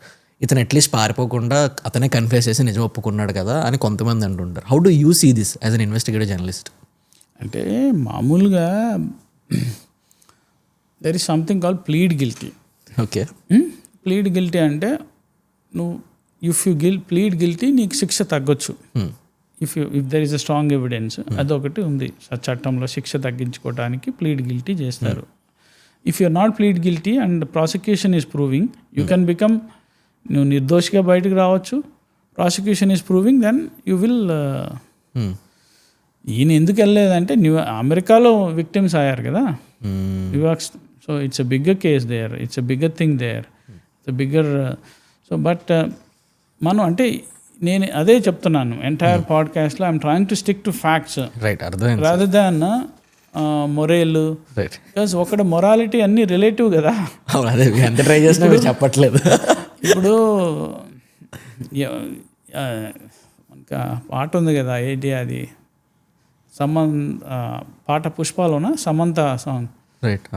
సమంత ఐటమ్స్ అందరూ దొంగలే సో చీకటి పడితే అని ఉంది కదా. So I'm trying to tell you this, 17 సంవత్సరాల తర్వాత కూడా మనం ఈ కేసు మాట్లాడుకున్నామంటే it's a worth case to be talked about. yes absolutely. But Ramalinga Raju మనం ఆయన అడగాలి యాక్చువల్గా, మీరు you should try to him to come on board. We used to have a conversation when Vijay Mallya podcast came out. మేము మాట్లాడుకున్నాం అనమాట, అరే మనం కూడా రామలింగరాజు గారిని తీసుకొచ్చి పాడ్కాస్ట్ చేస్తే ఎలా ఉంటుంది చేయాలి. ఎందుకంటే దెర్ ఇస్ సంథింగ్ సార్ నాకు ఇన్ యాక్చువల్ లాటిన్ మ్యాక్సిమ్, మన చట్టాలన్నీ లాటిన్ అంటే లతీన్ భాష నుంచి వచ్చినాయి. దెర్ ఇస్ సంథింగ్ కాల్ ఆది అల్తేరం పార్థం, అంటే nobody should be judged unheard. Okay, true. ఎవరి మీదైనా మనం అంటే అది మన స్టోరీ అయితే కానీ మనకు ఇప్పుడు యూట్యూబ్లో అంతా ఏంటంటే ప్రతి ఒక్కరి మీద జడ్జ్మెంట్ చేస్తున్నారు. అందుకే నేను జడ్జ్మెంట్ చేసి, ఇది అక్యుజేషన్స్, ఇది ఆరోపణలు. ఈ ఆరోపణలు కోర్టు కన్విక్ట్ చేసి, but still he has got a chance. హైకోర్టుకి వెళ్ళొచ్చు, సుప్రీంకోర్టుకి వెళ్ళొచ్చు, తను నిరపరాధిగా నిరూపించుకోవచ్చు. అతను బెయిల్లో వచ్చిన తర్వాత కానీ బెయిల్లో రాకముందు కానీ అతని పాయింట్ ఆఫ్ ఏమైనా ఉందా సార్? అంటే అతను రికార్డ్ చేసి అతను బయటకి యాక్చువల్లీ ఏం జరిగింది అట్లీస్ట్ పీపుల్కి మీడియాకి చెప్పింది ఏదైనా ఉందా? అది ఇప్పుడు అతను కన్ఫెషన్ లెటర్ ఒకటి పంపించాడు కదా సెబీకి అండ్ రైట్. ఆయన ఏంటంటే ఆయన లాయర్లు కోర్టులో ఆయన తరపున మాట్లాడడం, అసలు నేను లెటర్ రాయలేదు, అది నాది కాదు అని చెప్పింది వాస్తవమే. And we have reports saying that ఈ రిట్రాక్టెడ్ దట్ స్టేట్మెంట్ అని, ఆ కన్ఫెషన్ స్టేట్మెంట్ రిట్రాక్ట్ అయ్యాడని. ఇంకొకటి, వెన్ సంబడి రిట్రాక్ట్ అయితే మళ్ళీ ఇన్వెస్టిగేషన్ ఏజెన్సీస్ సపరేట్గా ప్రూవ్ చేయాల్సి వస్తుంది అన్రిట్రాక్టెడ్ కన్ఫెషన్. సో ఆయన మేజర్గా చెప్తుంది, రామలింగరాజు నేనే నేరం చేయలేదు, నన్ను సిబిఐ తప్పుగా ఇరికించింది, falsely implicated in this case, నా మీద ప్రాసిక్యూషన్ పెట్టిన ఎవిడెన్స్ అన్ని తప్పు, కాబట్టి ఆయన అప్పీల్కి వెళ్ళినప్పుడు కూడా ఈ కేసుని కొట్టేయాలి, సెట్ అసైడ్ చేయాలి. ఇది రామలింగరాజు గారి వెర్షను, ఫైనల్ వెర్షను. నేను ఏ తప్పు చేయలేదు అని ఆయన వెర్షను. నేను కోర్టు, అది సిబిఐ నన్ను ఫాల్స్గా ఇందులో ఇరికించింది. నేను ఇంకా ఆయన లాయర్లు చెప్పింది ఏంటంటే, ఇతను రాయలేదు ఆ లెటరు, ఇది ఓన్లీ రిజిగ్నేషన్ లెటరు అని కూడా అని చెప్పారు, ఇది ఓన్లీ రాజీనామా. సో ఇది he says I'm innocent, he didn't plead guilty. Okay. So in the court, and when there is a retracted confession or when there is no confession, then agencies ఇండిపెండెంట్గా prove చేయాలి. ఇండిపెండెంట్గా వాళ్ళు evidence prove చేస్తేనే కదా court ఇచ్చింది. But ultimately ఈ still today even ఆయన argument ఏంటంటే, నేను ఏ స్కాము చేయలేదు, ఆ బుక్ రికార్డ్స్ అకౌంట్స్ నేను మెయింటైన్ చేయను, నేను క్లీను, వాట్ ఎవర్, ఇన్నసెంట్, నా మీద ఉన్న శిక్ష తీసేయాలి, నన్ను నిర్దోషిగా ప్రకటించాలి అని ఆయన చెప్తున్నాడు. ఓకే, అతని వర్షన్ వినాలైతే. Got it. రైట్. సరే, ఇఫ్ మీకు కానీ ఛాన్స్ దొరికితే రామలింగరాజు గారిని కలిసి యాజ్ అన్ ఇన్వెస్టిగేటివ్ జర్నలిస్ట్ ఇంత కేసుని దగ్గరుండి చూసి, you had a chance to ask him one question, మీరు ఏమడుగుతారు? Very tricky one. అంటే ఇప్పుడు we try to reach out to him. He is actually, ఆయన మాట్లాడ తక్కువ. ఇండియాలో ఉన్నారు అతను ఇప్పటికి, మీకు తెలుసు? ఇండియాలో ఉన్నారా? Okay. So what will I ask is because I've been a crime and investigative reporter, maybe I'll ask this question, this one, నువ్వు అనుకున్నట్టు ఇదంతా మీరు సింపతి, మీరు కేవలం దీన్ని కంపెనీని గొప్పగా చేయటానికి చేశారా, లేకపోతే బికాస్ ఆల్ దీస్ ఎవిడెన్స్ ఉన్నాయి కదా, I will ask set of questions like, did you really off-load as accused by CBI, did you really offload your shares for your own benefit and got this 750 crore? Did you really float this? What is your role behind this 328 companies or whatever? And are you, so do you know that it will happen one day and you are ready for that? And do you feel even if you are going to get acquitted tomorrow, do you feel నీ మనసులో guilt consciousness ఉందా, ఇంత చేశానని అడుగుతాను. అదే కదా, if I get a chance నేనే అడుగుతానంటే, first thing ఏంటంటే, a person coming from a small town building $1 billion valuation company is not at all easy. అంటే లైక్ ఎంతో కష్టపడితే తప్ప ఒక కంపెనీని అంత స్టేజ్కి పట్టుకెళ్ళున్నాడు. అండ్ యాజ్ అ ఫౌండర్ కానీ యాజ్ అన్ ఇండస్ట్రియలిస్ట్ కానీ అతనికి డెఫినెట్లీ ఒక సెన్స్ ఉంటుంది, ఏదైనా కంపెనీలో ఒక షేర్స్ని, అంటే like when your unlisted company ఇండియాలోని న్యూయార్క్ స్టాక్ ఎక్స్చేంజ్లోని, అంటే కుకింగ్ బుక్స్ కానీ ఇన్ఫ్లేటింగ్ నెంబర్స్ కానీ one day it's very serious consequence అవుతుందని తెలిసే థింగ్ అయితే అతనికి ఉండే ఉంటుంది. బికాజ్ అంత కంపెనీ బిల్డ్ చేస్తే ఆ మాత్రం చిన్న థింగ్ తెలియదు అని అంటే ఎవరికి నమ్మడానికి అంత ఈజీగా ఉండదు. సో నిజంగా అతనే చేశారా, did someone made you to do this అనేది ఒక వెరీ బిగ్ క్వశ్చన్ నాకు. అండ్ ఇంకో థింగ్ ఏంటంటే అంత పెద్ద కంపెనీని అంత ప్రేమతో ఎంతో నిద్రలేని రాత్రులు చాలా కష్టపడితే తప్ప అతను బిల్డ్ చేయలేరు. And is not from a tech background. అలాంటి టెక్ బ్యాక్గ్రౌండ్ నుంచి రాకుండా ఇండియాకి ఒక 4th లార్జెస్ట్ కంపెనీ బిల్డ్ చేశారంటే it's not an easy thing. అంత పెద్ద కంపెనీని ఇంత చిన్న చిన్న మిస్టేక్స్కి బెట్ చేస్తారనేది వెరీ బిగ్ క్వశ్చన్. ఎందుకనంటే ఇంకా గట్టి కష్టపడితే maybe will be in the top 1 position, అంబానీలతోని టాటాలతోని కంపీట్ చేసే డే రావచ్చు down the line 10 years 20 years. అంత తెలివితేటలు అతనికి ఉన్నాయి. అంతుండి అంత సెన్స్ ఆఫ్ మైండ్ సెట్ ఉండి ఇంత థింక్ చేయాల్సినంత అవసరం ఏమొచ్చింది అనేది నాకు అసలు very good question. But yes, positive side తీసుకున్నప్పుడు ఆ కుకింగ్ ఆఫ్ బుక్స్ అది కాకుండా ఉంటే it would have been a different story. You think today it all మనం came ఇక్కడ from a- కూర్చొని రైట్. ఇంకా ఆయన గురించి గొప్పగా మాట్లాడుకునే వాళ్ళం. Sir one very interesting question ఉంది సార్. మీ 29 years జర్నలిజంని ఒక సెంటెన్స్లో కానీ చెప్పాలంటే హౌ డూ యూ డిఫైన్? ఒక్క సెంటెన్స్లో చెప్పాలా? అంటే నేను ఎప్పుడు చెప్తుంటాను, ప్రతి ఒక్కడికి నేను జర్నలిజంకి వచ్చింది యురేకా మూమెంట్ అంటాను. ప్రతి ఒక్కడికి ఒక యురేకా మూమెంట్ ఉంటుంది. వంశీ మీరేం చేశారు మామూలుగా? ఒరిజినల్ ఏంటి మీరు? నేను ఇంజనీర్ అయిన వంశీ ఒక యురేకా మూమెంట్లో ఒక పాడ్కాస్టర్గా మారిపోయాడు. మైక్రోబయాలజిస్ట్ అయిన సుధాకర్ రెడ్డి ఒక యురేకా మూమెంట్లో జర్నలిస్ట్గా మారిపోయాడు. ఎందుకంటే it is my cup of tea. Your cup of tea is podcasting or content. My cup of tea has become journalism from microbiology. That is one point. Second point, after 29 years, నేను చెప్తుంటాను, ఇప్పుడు అందరూ ఎక్కువ reels చూస్తుంటారు dopamine కోసం. Because this world is run on dopamine. నా dopamine ఏంటంటే మంచి ఇంపాక్ట్ఫుల్ స్టోరీ, న్యూస్ స్టోరీ రాస్తే అది నా డోపమైన్. అంటే సమాజానికి పనికొచ్చే, లేకపోతే సమాజం మీద ప్రభావం చూపించే, లేకపోతే impact domain. So impactful journalism చేశాను అని అనుకుంటున్నాను. 29 years నిజం కోసం నిలబడి, అది ఇన్వెస్టిగేటివ్ స్టోరీస్ అయినా, అది సైన్స్ జర్నలిజం అయినా, హెల్త్ జర్నలిజం అయినా, ఫ్యాక్ట్ చెక్కింగ్ అయినా, ఒక ఇంపాక్ట్ఫుల్ అంటే సమాజాన్ని ఏదో విధంగా నా వంతు ఈ సమాజంలో రుగ్మతల్ని, ఈ సమాజంలో చెడుని ఊడ్చే పనిలో అంతనే నా ప్రయత్నం నేను చేశాను. ఒక ఎగ్జాంపుల్ చెప్తాను. సఫాయి కర్మచారులు ఇప్పటికీ మనిషి మలాన్ని ఎత్తే పరిస్థితులు చాలా చోటు ఉన్నాయి. హైదరాబాద్లో మోరీల్లో పడి చనిపోతుంటే మ్యాన్ హోల్స్లో వాళ్ళ కుటుంబాలకి 10 లక్షలు ఇవ్వాల్సి ఉంది రూల్స్ ప్రకారం. అది ఇవ్వకుండా ఉంటే నేను రాసిన వార్త వల్ల, టైమ్స్ ఆఫ్ ఇండియాలో నేను రాసిన వార్త వల్ల హైకోర్టు జస్టిస్ రాఘవేంద్ర సింగ్ చౌహాన్ అని ఉంటారు, ఆయన ఆ కేసుని టేకప్ చేసి అందరికీ 10 లక్షలు ఇప్పిస్తే వాళ్ళు ఆ రోజున నా పేపర్ క్లిప్పింగ్ పట్టుకొని కలనీళ్ళు పెట్టుకొని వాళ్ళు ఆ రోజు ఆ మీటింగ్ నన్ను కూడా పిలిచారు చీఫ్ జస్టిస్. నేను కూడా వెళ్ళాను. నేను కూడా కొన్ని చెక్లు అందించాను. అవి ఫొటోస్ కూడా ఉన్నాయి, వీడియోస్ ఉన్నాయి.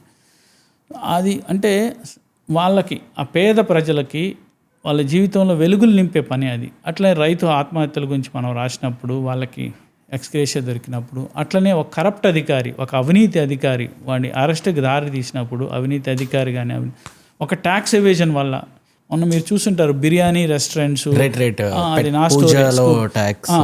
సో అది ఆ స్టోరీ వల్ల మళ్ళీ అంతమంది కొన్ని 100 కోట్ల ట్యాక్స్ వచ్చి పెడితే, లేకపోతే నేను రాసిన కెసినో, నేపాల్ కెసినో, అచ్చికోటి ప్రవీణ్ అనేవాడు తర్వాత పెద్ద ఇష్యూ అయ్యి ఫెమా కేసు అయితే, హ్యూమన్ హెయిర్ స్మగ్, అంటే మనం రాసే వార్తల వల్ల సమాజానికి impact. So what I believe, journalism is for creating impact on the society, to expose the bad, leading to good action against them, to expose the good for betterment of the people, for betterment of the lifes. I did my work. I'm not saying I did ఏదో మొత్తం మార్చేశాను కాదు, మీ వంతు sir, నా వంతుగా నేను I did. చాలా instances ఉన్నాయి, కొన్ని 100 ఇన్స్టాన్సెస్ ఉన్నాయి, కొన్ని 1000 ఇన్స్టాన్సెస్ ఉన్నాయి. సో అది ఒక పిచ్చి, జర్నలిజం అనే ఒక పిచ్చిలో 29 ఏళ్ళు గడిపాము. వార్త రాయటానికి కానీ, వార్త ఆపటానికి కానీ, నేను పనిచేస్తున్న సంస్థలను వాడుకొని కానీ ఎలాంటి చేయలేదు, అందరికి తెలుసు బయట. అయితే ఈ రోజుల్లో నిజాయితీ అనేది కరువు అయిపోయినా, but what I did is good journalism. What I did is impactful journalism. దానికోసమే కష్టపడ్డాం. ఇంకొకటి కష్టపడితే నేను 30 దేశాలు తిరిగాను ఫెలోషిప్స్, కాన్ఫరెన్స్ మీద. కష్టపడి నిత్య విద్యార్థిగా ఉండి ఏ రంగమైనా అది మీ podcast, so you can grow. Right. That's what my life tells. Sir ఇప్పుడు మీరు ఇది చెప్తుంటే ఒక క్వశ్చన్ వచ్చింది ఏంటంటే 29 years ఇన్వెస్టిగేటివ్ జర్నలిజం చేసిన దాంట్లో ఎన్నో నిజాలు బయటపెట్టడం దాంట్లోని వన్ బిగ్గెస్ట్ ట్రేట్ మనలో మనకు కావాల్సింది ఏంటంటే కరేజ్ కావాలి. అంటే ఒక భయపడకుండా ఒక నిజాన్ని నిజాయితీగా చెప్పడానికి you need to overcome your fear and దాన్ని నిజం చెప్పడానికి చాలా కరేజ్ కావాలి. ఈ ట్రేట్ మీరు ఎలా బిల్డ్ చేసుకున్నారు, లేదా ఇన్హెరెంట్గా మీకు వచ్చిందా, లేదా how do you overcome your fear ఇంత నిజం చెప్పడానికి? అది యాక్చువల్గా అంటే it should be in your family and upbringing and your schooling and all those things will impact your society, people around it. That's how you build your character and personality. నాకు మామూలుగా చిన్నప్పటి నుంచి స్పై నవల్స్ చదవటం ఎక్కువ interest. Okay. అప్పుడు Madhubabu, shadow, bullet అక్కడ start అయింది. ఆ కళలు, పగటి కళలు, భారతదేశానికి ఏదో చేసాము అని అట్లా వచ్చిన నుంచి స్టార్ట్ అయినది. బట్ ఒకటి sir, this world is afraid of light, not of darkness. ఈ ప్రపంచం చీకటి చూసి భయపడదు, వెలుగుని చూసి భయపడుతుంది పరిస్థితి. అంటే సో మనము ఈ నిజం చెప్పే వృత్తిలో ఉన్నప్పుడు కాన్సిక్వెన్సెస్ ఉంటాయి. ఆబ్వియస్లీ ఆ కాన్సిక్వెన్సెస్ ఎదుర్కోవాలి. ఎందుకంటే మన మనసు కలంకం లేకుండా ఉండి ఏ మ్యాలిఫైడ్ ఇంటెన్షన్ లేకుండా మనం చేసే పని, సో అది ఓవరాల్గా బిల్ట్ అవుతుంది. సో ఎలా ఉంటుందంటే మనం తర్వాత చేయాలన్నా చేయలేము, ఏదన్నా డివేట్ అవ్వాలన్నా. So ultimately it developed. అది నేను కాన్షియస్గా బిల్డ్ చేసుకునే కాదు, it developed over the years. మనిషి ప్రాణం అంటే ఇట్స్ ప్రాణం అంతా, బట్ ఇట్స్ లైక్ నువ్వు ఒక నమ్మిన సిద్ధాంతం కోసం, నేను నమ్మిన సిద్ధాంతం ఏంటి, నిజాన్ని పక్షపాతం లేకుండా చెప్పాలన్నది. ఆ నమ్మిన సిద్ధాంతం కోసం ఎంతటి దాకా వెళ్ళాల్సిందే. ఇది మనం తక్కువ సార్, మనం చేసేది చాలామంది పోలీసుల్లో చాలామంది ఉన్నారు, వాళ్ళు నమ్మిన సిద్ధాంతం కోసం నీతి నిజాయితీగా పనిచేసేవాళ్ళు. అట్లనే మావోయిస్టులో ఉన్నారు, అట్లనే పొలిటీషియన్స్లో కూడా ఉన్నారు గొప్ప గొప్ప వ్యక్తులు. మీరు ఆయన ఇల్లందు ఎమ్మెల్యే ఉన్నారు కదా, అట్లా రకరకాల వృత్తుల్లో ఉంటారు. అందుకని సమాజం ధర్మం 4 పాదాల నడుస్తుందంటే, ఈ సమాజం ఇప్పటికీ ఇలా ఉందంటే అలాంటి కొద్దిమంది వ్యక్తులు మంచి కోసం పడే తాపత్రయమే కదా. ఎందుకంటే వైషమ్యాల ప్రపంచం ఇది, విద్వేషాలు, వైషమ్యాలు, అసలు విషయాలు మరుగున పడే అదే కదా, కులం, మతం, ప్రాంతీయ. So but one thing sir, we should pursue hour passion, pursue it and do justice to it. And మన అంతరాత్మ రేపు చెప్పకూడదు నువ్వు తప్పు చేసావని. సో చాలామంది live with guilt. I don't want to live with guilt. So before ending the podcast ఒక final question ముందు ఒక క్వశ్చన్ ఏముందంటే, నాకు నేను అకౌంటబుల్ కాంటెంట్ క్రియేషన్ని చాలా సపోర్ట్ చేస్తూ ఉంటాను సార్. అంటే నేను just for the sake of views కానీ కాంటెంట్ నేను ఏం చేయను. అంటే లైక్ ఇది వ్యూస్ వస్తుంది అనే దానికన్నా ఎంత ఇంపాక్ట్ మనం క్రియేట్ చేస్తున్నాము, నా కాంటెంట్ లాంజివిటీకి ఇది ఎంత హెల్ప్ అవుతుంది అనే దాన్ని బేస్ చేసుకుని నేను ఏదైనా కాంటెంట్ బయటికి ప్రొడ్యూస్ చేస్తాను. దేర్ ఆర్ మెనీ కేసెస్ ఈ టాపిక్ మీద నేను మాట్లాడితే నాకు వ్యూస్ వస్తాయనే కన్నా ఈ టాపిక్ నేను మాట్లాడితే అది ఎలా కన్వే అవుతుంది, ఎంత ఇంపాక్ట్ క్రియేట్ చేస్తుంది నా కాంటెంట్ లాంజివిటీ జర్నీ కన్నా ఆలోచించి ఆ కాంటెంట్ ప్రొడ్యూస్ చేస్తాం. ఈవెన్ పికింగ్ అప్ ద గెస్ట్లు కూడా అంతే. పాడ్కాస్ట్ చేసినప్పుడు ఎవ్రీ కేటగిరీ ఆఫ్ పాడ్కాస్ట్ని మేము గెస్ట్ని పిక్ చేసుకున్నప్పుడు చాలా డీప్ రీసెర్చ్ చేసి చాలా చేస్తూ ఉంటాం. అంటే లైక్ అది రైటా కాదా అని చాలా థింక్ చేసి దాని తర్వాతే ప్రొడ్యూస్ చేస్తాం. Just for the sake of views and money అయితే మేము అలా ఎప్పుడూ చేయలేదు. ఈవెన్ దో కూడా we get a lot of backlash. అంటే లైక్ మనం చేసింది రైట్ అని తర్వాత కూడా somewhere sitting at some place ఏం నాలెడ్జ్ లేకుండా, అంటే నాకు తన అమాయకత్వం అనిపిస్తుంది. అంటే అట్లీస్ట్ ఇప్పుడు కూడా వాడు నిజం తెలుసుకోవడానికి ట్రై చేయట్లేదు, ఎప్పుడు కూడా వాడు అవేర్నెస్ తెచ్చుకోలేకపోతున్నానని నాకే మరి తిరిగి బాధేస్తుంది. తను వేసరి కమెంట్ కన్నా అరే ఇంత కష్టపడి ఇంత మనం ప్రొడ్యూస్ చేస్తాం just to make build awareness, సొసైటీకి తెలియాలి ఇలాంటి ఆస్పెక్ట్స్ అనే దాని మీద ఇంత మేము డే ఎండ్ వరకు ఇదే కష్టపడతాం మేము, అంటే ఇది తెలుసుకోవాలని. అప్పుడు నాకు వాడి మీద జాలేస్తుంది, అంటే వీడు తెలుసుకోలేకపోతున్నాడు ఎలా అని. యాజ్ అ కాంటెంట్ క్రియేటర్ కానీ నేను ఎలా చూడాలి దీన్ని? బికాజ్ ఎందుకంటే మీకు ఇది చాలాసార్లు చూసుంటారు ఈ 29 ఇయర్స్లో. మీరు చాలా రాసి ఉంటారు, అంటే చాలా రీసెర్చ్ చేసి కష్టపడి. బికాజ్ ఎందుకంటే మీ బ్యాక్గ్రౌండ్ గురించి నేను చాలా రీసెర్చ్ చేశాను. అలాంటప్పుడు ఒక కామన్ పర్సన్ దాన్ని రైట్ వేలో తీసుకోలేనప్పుడు how do you see this? అది ఇప్పుడు నేను ట్విట్టర్లో ఉన్నాను, యాక్టివ్గా ఉన్నప్పుడు చాలా అనుభవించాను నేను. అంటే కావాలని చెప్పేవాళ్ళు, వాడికి ఐడియాలజీ ఉంటుంది, బయాస్డ్ ఐడియాలజీ. మనకి బయాస్ లేదు, మనం ఉన్నట్టు చెప్పాలనుకుంటాం. వాడికి అనుగుణంగా ఒకరోజు ఒక పార్టీ మీద మనం వ్యతిరేకంగా ఎక్స్పోజ్ చేస్తూ రాసామనుకోండి, వేరే పార్టీ వాడు తిడతాడు. నెక్స్ట్ వాడు ఆ ట్వీటే చూస్తాడు నెక్స్ట్ రోజు. సో అవన్నీ పట్టించుకోకూడదు. But trolls are there, sick people are there out. But మనం చేస్తున్న మంచి పని కంటిన్యూ చేయాలి. మనల్ని అభిమానించే వాళ్ళు, మనల్ని ఆరాధించే వాళ్ళు, మనతో స్నేహంగా ఉండేవాళ్ళు, మన మంచి పని చేస్తున్నాడు వంశీ, మంచి పని చేస్తున్నాడు సుధాకర్ అని చెప్పేవాళ్ళు చాలామంది ఉంటారు. వాళ్ళు బయటికి మాట్లాడలేకపోవచ్చు. ఎందుకంటే నేను నా జీవితంలో ఎన్నో సందర్భాల్లో అనుకోని రీతిలో నాకు అలాంటి సార్ మీరు అంటే మనం ఒకరిని చెడు అని విమర్శించినప్పుడు వాడు తప్పకుండా బ్యాక్లాష్ అవ్వాలని చూస్తారు, లేకపోతే వాళ్ళని అభిమానించే వాళ్ళు, ఆ నిజాన్ని యాక్సెప్ట్ చేసేవాళ్ళు కాదు. ఇలా రకరకాలు. ఎందుకంటే లోకం పోకడా రకరకాలు, వింత వింత మనుషులు ఉంటారు. దాంట్లో మంచి వాళ్ళు చాలామంది ఉన్నారు.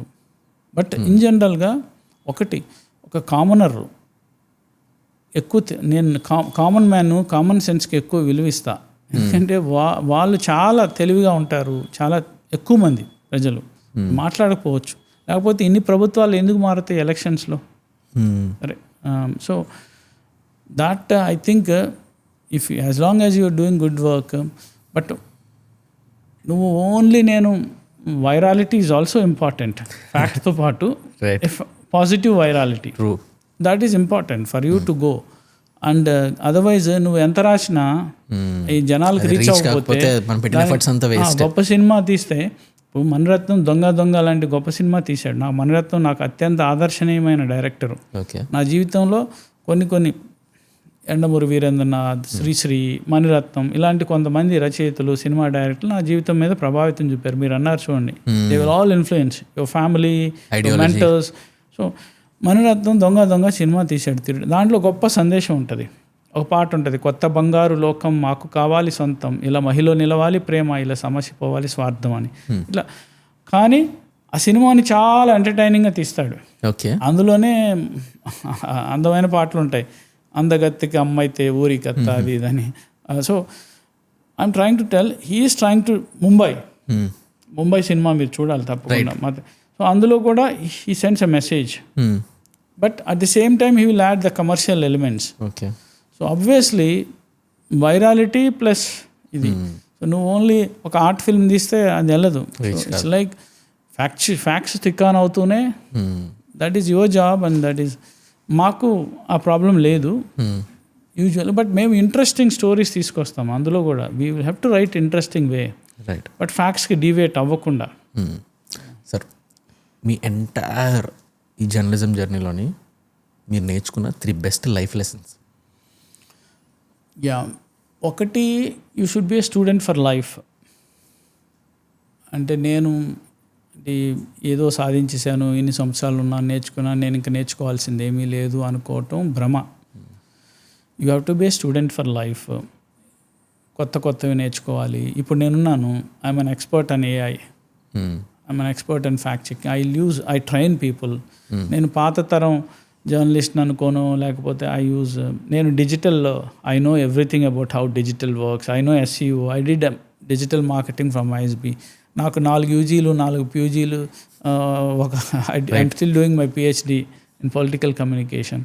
సో నేను చదువుతూనే ఉంటాను. అది both on the field experience. I teach, I learn while teach. So ఒకటి, నిత్య విద్యార్థిగా ఉండాలి, నేర్చుకోవాలి, అప్పుడే మనిషి గ్రో అవుతాడు. 2, కన్సిస్టెన్సీ ఉండాలి. కన్సిస్టెన్సీ అంటే continuous consistency and hard work mixed with smart work. ఆ కన్సిస్టెన్సీతో నేను క్రైమ్ రిపోర్టింగ్, హెల్త్ రిపోర్ట్ కన్సిస్టెంట్గా చేస్తుంటే ఐ క్రియేటెడ్ ఒక ట్రెండ్స్ క్రియేట్ చేశాను, ఒక కొత్త ఒరవడి సృష్టించాను, కొన్ని కొత్త ప్లాట్ఫామ్స్.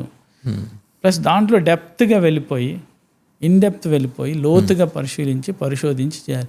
నేను ఇవాళ ఇక్కడ రిజల్ట్ ఏదైనా కన్సిస్టెంట్గా లాంగ్ టర్మ్ చేసి ఇన్డెప్త్ వెళ్ళి హార్డ్ వర్క్ చేసి smart work, so that will pay. Right. ఒక సాధారణ నా ఫస్ట్ జీతం 350 రూపాయలు. ఓకే. అక్కడి నుంచి గ్రో అవ్వకుండా వచ్చాను. ఒక సాధారణమైన కోదాడలో స్కూల్లో చదువుకున్నాను, నల్గొండ జిల్లా కోదాడలో స్కూలింగ్. సాధారణమైన రైతు కుటుంబంలో పుట్టి నేను 30 దేశాలు తిరిగాను, యునిసెఫ్ అవార్డు వచ్చింది. So it is a growth story. So when you do consistently hard work, smart work with commitment and passion, you will grow. So there is a growth story when you really committed and do the right things. Third one, మనం చేసే పని అంటే కొన్నిసార్లు అనిపిస్తుంది సమాజంలో చీడ పురుగులు, సమాజంలో చెడు అన్ని వర్గాల్లో ఉన్నారు. పొలిటీషియన్స్లో మంచి వాళ్ళు ఉన్నారు, అంటే ఎక్కువ కొన్ని రంగాల్లో ఎక్కువ ఉంటారు, అట్లా జర్నలిస్ట్లో కూడా ఉన్నారు. వెన్ యూ డూ సంథింగ్ కొన్నిసార్లు బాధ వేస్తుంది. మనం అంటే ఏంటి మనం ఆర్థికంగా when we think about it, but journalism నేర్పించింది ఏంటంటే, అంటే చాలామంది అన్నారు నువ్వు అనవసరంగా జర్నలిజం చూస్ చేసుకున్నావు, నువ్వు మైక్రోబయాలజీ డాక్టరు లేకపోతే అందరూ ఇంజనీరింగ్ చేసి. నేను మధ్యలో ప్రెజర్తో అదే ఎంసీఏ కూడా చదివాను. ఓకే. సో Y2K టైంలోనే, ఓకే, రామలింగరాజు గ్రూప్ యాక్టివ్గా ఉన్న టైంలోనే ఐ వాంట్ గో అబ్రాడ్ అని నేను అనుకోలేదు, ఫ్యామిలీ ప్రెషర్ వాళ్ళు, but I never went. So but ఒక నిజాయితీగా చేస్తే అక్కడ కూడా ఫలితం ఉంటుంది. ఇకంతా సో దాట్ గివ్స్ అల్టిమేట్లీ నేను ఏదన్నా నా పాదముద్రలు ఈ భూమి మీద వదిలి వెళ్తున్నానా లేదా. నువ్వు మంచి పాడ్కాస్ట్లు చేసి మంచి విజ్ఞానాన్ని, అంటే ఇప్పుడు అంతా ఫేక్ ఇన్ఫర్మేషన్ కదా, రైట్, చేసి మంచి విజ్ఞానాన్ని ప్రజలకు అందిస్తే అది నీ పాదముద్ర, రైట్, డిజిటల్ పాదముద్ర. సో అది జర్నలిజం నాకు నేర్పింది. ఏంటి, మనం ఇప్పటికి కూడా ఈ రోజుల్లో కూడా కలియుగమా లేకపోతే డిజిటల్ యుగమా లేకపోతే సమాజంలో డబ్బే ప్రధానమైన యుగంలో కూడా మనం ఒక పాత ఎంచుకొని నడవచ్చు అని నేర్పింది జర్నలిజం. ఈ 3 విషయాలు అనుకుంటున్నాను. Right sir, it's really great talking to you sir. అసలు నేను మీ నెంబర్ సంపాదించడానికి చాలా కష్టపడ్డాను. ఎన్ని మెసేజ్లు పెట్టాను మీకు, అసలు ఎక్కడి నుంచి రిప్లై రాలేదు. లాస్ట్కి ఇంకా అసలు మిమ్మల్ని ఒక తమిళ్ యూట్యూబర్ వీడియోలోని మీరు వాళ్ళకి ఇన్ఫర్మేషన్ ఇస్తున్నారనమాట. వాళ్ళు అది రికార్డ్ చేసి పెట్టిన తర్వాత ఇంకా అసలు ఫిక్స్ ఇంకా వీళ్ళు కూడా చేశారనంటే ఇంకా నేను ఎలా అయినా తీసుకురావాలని చెప్పి చాలా కష్టపడి మీకు రీచ్ అవుట్ అయ్యాను. Thank you so much for doing this sir. Thank you so much. Doing good podcast. Thanks. Thank you.